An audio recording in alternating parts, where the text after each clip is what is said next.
Douglas is still an incorporated town. It just only has, about 50 people. Actually, the population has risen when you look at the population totals. It was near 200 at one point in its most popular times, and steadily went down, and then has went way down to 32. Down and then up to 50. Interesting that that's bounced back up a little bit. Hopefully that's a good sign. Unlike some of the other towns in this area, it wasn't really as affected by like an oil boom, but the railroad was the kind of key factor when they got the railroad to come through here. Originally there was a post office called Onyx that was like a mile and a half away in the mid 1890s, and then when the railroad came through here, decided to come through here, basically they moved over here and started this town at that time. And so it was, railroad driven and with the population, and then had a bank, had a school. Eventually the school consolidated and the bank closed. And when those things happen, your town is probably seen as better days. So there are a few older buildings in town, still signs of life for sure, but certainly I'm sure it's just a fraction of what it used to be.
I couldn't find much information out about the ghost town of Salt Fork, except for that it was originally called Elm Park from 1895 to 1902.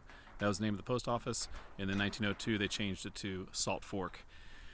And I wasn't really expecting to find anything here. And then I found this standing right here in front of this big elevator, and it's getting windy.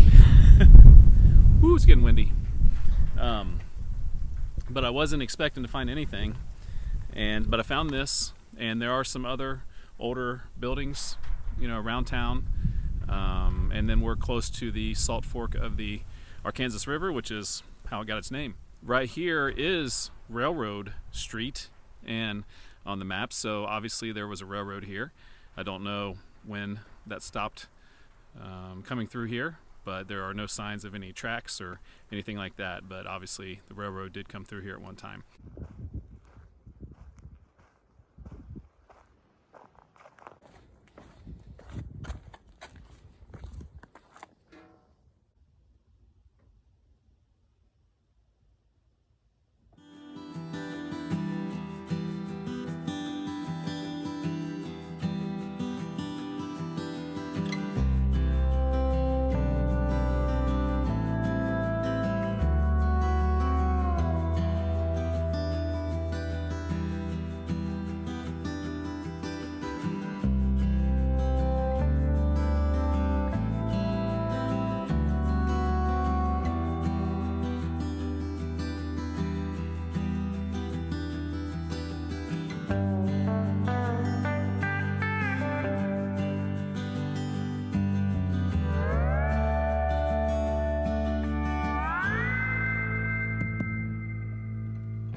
We're finishing off the day in Nardin, Oklahoma, and what a, I guess, fantastic place to finish if you're a ghost town fan. This is This is one of the better ones I've probably ever been to, and I had no expectations when I got here. And I didn't really know much about the history of the town other than it was like late 1800s, had a post office for a while, and that's about it.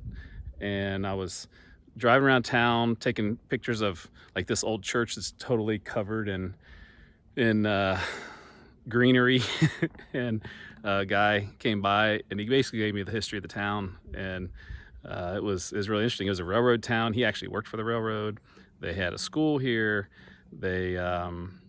It was a booming place, and he even said it was as big or bigger than the town of, or the small city of Blackwell, Oklahoma, which now it's hard to imagine now when you come here and see this. But yeah, school, railroad, and the main street was full of businesses. And now it's really unusual because when I first came into town, I saw their little main street, and they have like old kind of fake Western buildings, and they have a couple churches. And they told me that they have like a Heritage Day every year, and so they built those for that. And then you start going back into the back parts of the town, into the side streets, and there are tons of abandoned houses just like in the trees, and it's kind of remarkable. And so yeah, pretty fascinating. I'll show you as much as I can show you here.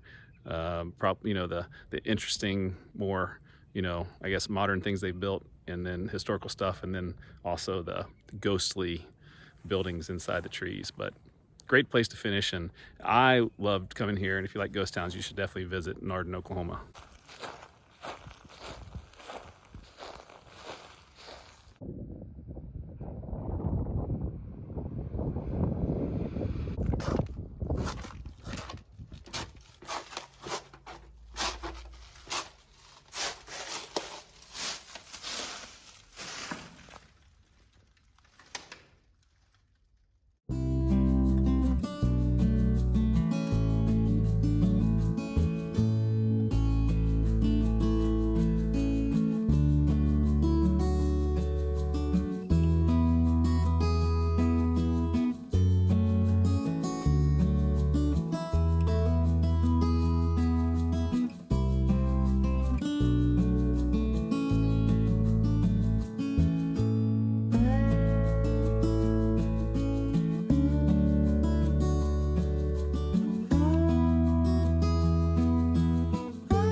If you like this video, there are several ways to support the channel.